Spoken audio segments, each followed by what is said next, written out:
بلوچ نسل کشی کے خلاف جاری تحریک 51 دنوں سے جاری ہے۔ اس تحریک کے تیسرے مرحلے میں ملک بھر میں احتجاجی سلسلوں کا آغاز کیا گیا جو کہ تاریخ ساز عوامی پذیرائی کے ساتھ جاری ہیں۔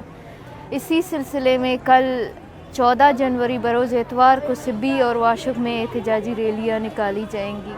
سبی میں 11 بجے ساکی چوک جنا روڈ سے ایک احتجاجی ریلی نکالی جائے گی اور واشق میں 10:30 بجے مین بازار اللہ اکبر چوک سے ایک احتجاجی ریلی نکالی جائے گی۔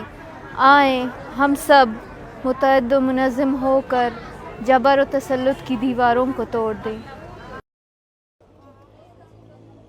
Hello everyone, we have filed a petition at change.organization entitled Urging United Nations Action on Baloch Genocide and Send Fact-Finding Mission.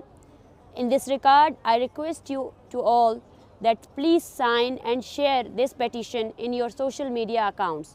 You can also share your thoughts via a small video clip raising awareness regarding this petition. To heal the suffering of Baloch nation, our collective efforts are very crucial. Every contribution matters. We must stand united in the face of oppression. Thank you very much.